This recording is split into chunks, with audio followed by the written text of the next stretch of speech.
I mean, look at this. From knows what they're doing. They're like, let's give them something baller to look at right when they come out from that door. It's like, yeah, that's pretty sweet. It's like totes cool, bro. Game. Even the mountains. They didn't forget the mountains and the clouds. How wonderful.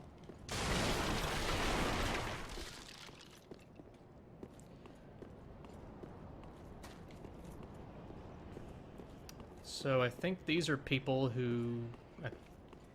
the Mountain Makers, oh yeah, Runch, of course. There's Runch. Rico, that's a new name. I don't want to summon people just yet, because I know there might be some people watching this who are not familiar with the game, or who are, who want to get, like, proper experience at least a little bit, so... But the purple summon sign was indicative of somebody in a covenant. Oh, I always forget that guy. Always this fucker up here.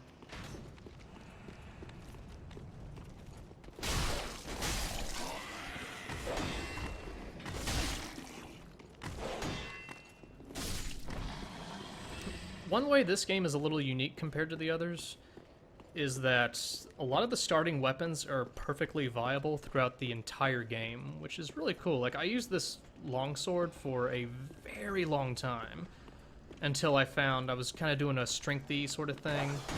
Then I found a broadsword, which scaled a little bit more with strength, which I was investing more cool points in. I saw the broadsword, I think it scaled like C in strength. I was like, well, guess I'm gonna use this broadsword for a while. And then I just wound up using it for the entire game. And it worked, it was perfectly fine. And also another thing that I think a couple people in the chat noted is that armor, and this is like one of the best changes, in my opinion, the armor no longer, it's not upgradable anymore, which is great. Because From Software finally caught on to the fact that people care about fashion. But it's hard to be fashionable when you're having to waste Titanite in certain armor sets. It's hard to look cool, but be practical at the same time, but they fixed that problem. So armor, like what your setup is armor-wise, doesn't matter as much as it... Was that a rare drop? I think it might be. That might be a weapon that I wind up using for a bit later, except it probably weighs quite a lot, and I don't have anywhere. I don't think even if I two-handed it right now I could use it. But armor is it's versatile, very versatile, which is great. It's a most welcome change, which is also great because you can use the Titanite and they're a lot more generous as well with the upgrading materials. Like, they very well telegraph, like, you should have a +3 weapon by now because you're in an area where there's a lot of Titanite shards dropping. And then an area later you get a lot of the, whatever the second one is, that I can't even, the bigger Titanite shards. And then later you start getting some Titanite chunks. They space it out quite nicely. So you kind of have a good expectations of, like, this is how powerful I should have my weapon at this point. They are kind of stingy, I noticed. Well, this could just be because I missed a lot of them, but the slabs. Titanite slabs, I only found one my entire playthrough. Now, granted, I was going very fast. Oh, I need to, before I forget. It's very easy to die up there for reasons that will become clear shortly. But I will need to set up my hotkeys. This is always nice to have, just in case. Since I don't have magic, fire bombs are quite useful early on. So one of these guys is going to do something that I'm not going to like. I think it's the one back there.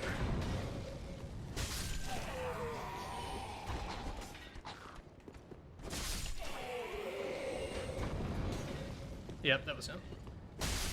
Probably should have showed that off more, and I think he drops something if he's, So remember what you dicks did earlier? The boss fight? Or maybe he doesn't drop something. I knew the longbow was an important pickup here,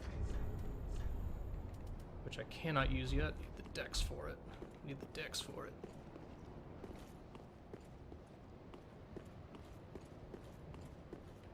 Chat, anybody, any Dark Souls experts remember if when he transforms into the gross thing, if he drops something? Don't remember. Thought it had something to do with, like, I don't know, maybe I'm just way off base. Anybody, if you don't get to him in time, that guy will transform to the same thing that Udix did, and it's like, watch out, that's not good. But whatever, if he does drop something, it's probably not important. Not for my purposes, at least. Way song. There we go. Runch still hanging out there. Jub. These are all new names. I'd look forward to meeting new people in this Dark Souls stream.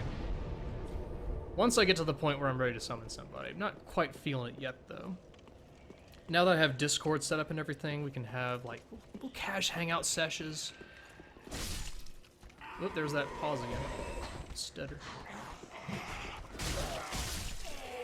I mean, if you're doing PvP, that's gotta, like, suck. That happens. We're just gonna cruelly... That's a pretty cool little mechanic, although they didn't do anything. I thought they, like, came at you, bro, but... Oh, this one was like... Heard the bell.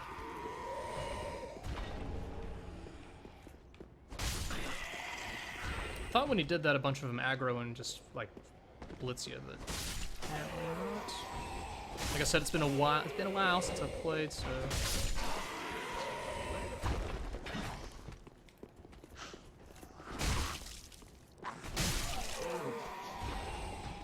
This is actually my first time getting hit so far in this area. Nice.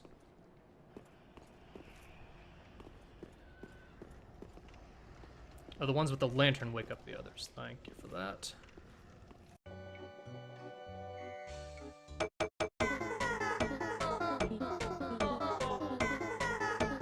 Hey, you missed, pal.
Mind Recept.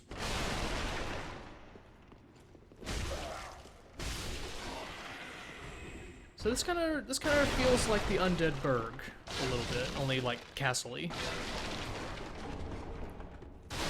There's dudes, your basic hollows, pretty cash dudes, not too big of a deal to deal with.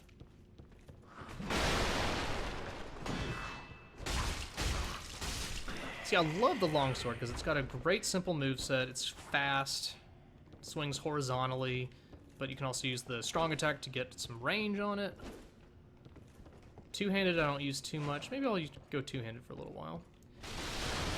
In Dark Souls 2, I got into the habit of... Well, Dark Souls 2, I felt like rolling was everything in that game a lot, so I went with a lot of shieldless builds. And dodging, I thought, was pretty easy. It was pretty easy to get a sense of the enemy timing and everything. It's a little harder in 3, I think. Maybe just, like, getting 2 out of my head and getting used to the sense of timing and everything. And also the fact that they give you good shields pretty early on, especially as you start out the night, gives you more incentive just to block tank stuff. I do want to get more skilled. I especially want to get better at parrying. Because parrying is perfectly viable. Okay, let's see if I can... Actually, can you kick when you're two-handing? Forget. Yes, you can. Okay. See, it's working great.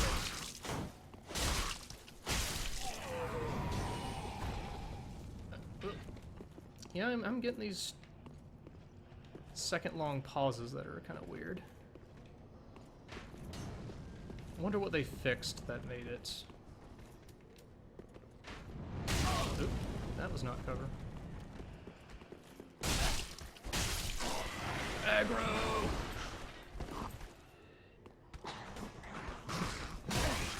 Okay, I should probably keep up the shield for the time being. Until I get more health points.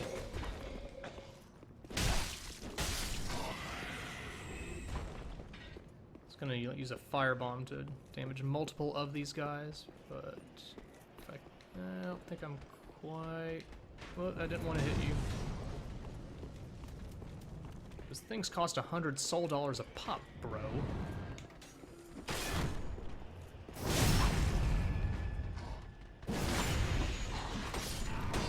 I think the other welcome change, speaking of souls and soul dollars, is that soul memory, which was a mechanic in Dark Souls 2 that I thought was kind of ridiculous. No longer a thing. Matchmaking is... well, they actually base matchmaking, if I'm understanding it correctly, on two things. One is your soul level, and the other is what the highest weapon upgrade level that you have achieved up to that point. Correct me if I'm wrong, but I think that is how it works. So if you have a +3 weapon, then that sets you in a certain tier of people. Like, you won't get matched to people who have, like, maybe +4 and beyond, something like that. I believe that, but soul memory was like, that was kind of awful, I thought. I mean, they had items and things that could expand the range of soul memory, but like, I have to be like an actuary in order to get to figure out, like, can I play with my bros or not, right? No thank you. Oops, I didn't mean to do that.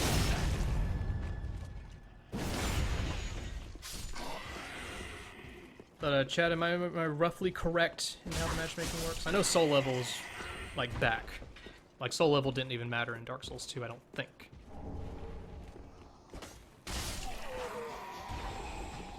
Also, good habit picked up from Dark Souls 2. Attack corpses. Even ones that you've already clearly killed that are ragdolling. Just attack them all. Oh, shit. I'm irrationally scared of this enemy. Just sorting them out. Like a dog circling. I saw him. Let's see, what I want to do is get in backstabbing position. These guys are very backstabbable. And then what's great is that when they're getting up, you can get a few free hits in. You can free hits them to death, in fact. Hey, stuff.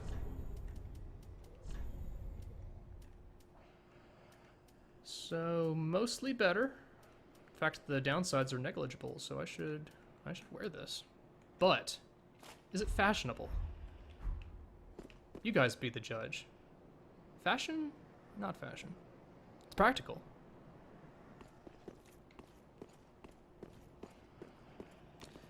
Now, also, I passed... Same enough fashion, people are saying. Knight armor is knight armor. Now,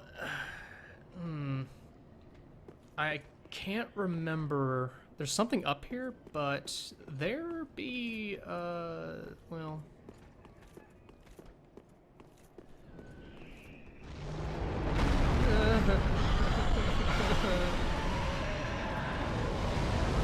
I mean, there's free souls, that's great, but... I know there's stuff up there. How did you survive? Buddy? Oh, get him.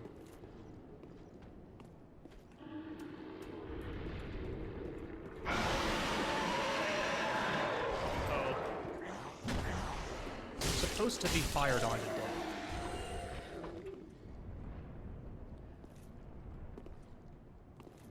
Anyway. People are saying there's a hollowed ox up there. Whoa. That's one reason why I didn't want to trigger that dragon early on. I'll do that later, just when I have a little more life insurance in the form of health points.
I could use that longbow. I wonder if I could just kill him from here.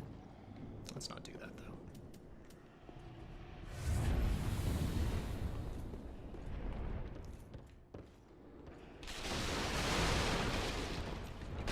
I mean, yeah, this is just a overall solid area.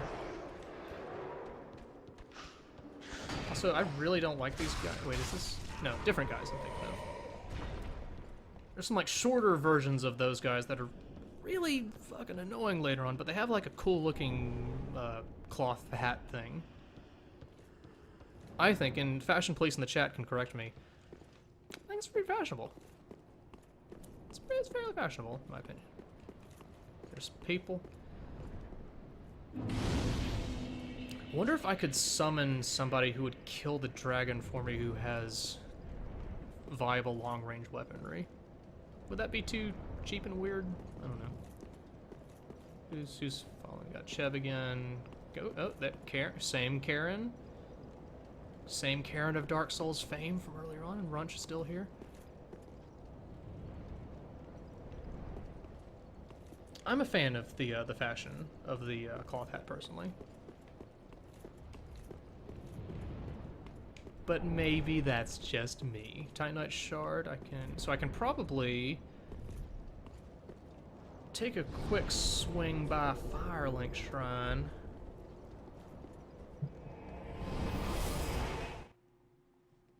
Actually, that's a good idea. Since there were two purple phantoms, I could make them fight each other. I could start my own little fight club. Actually, I could summon everybody and make them all fight each other. Because there was only one white phantom there, I think. That's a good idea.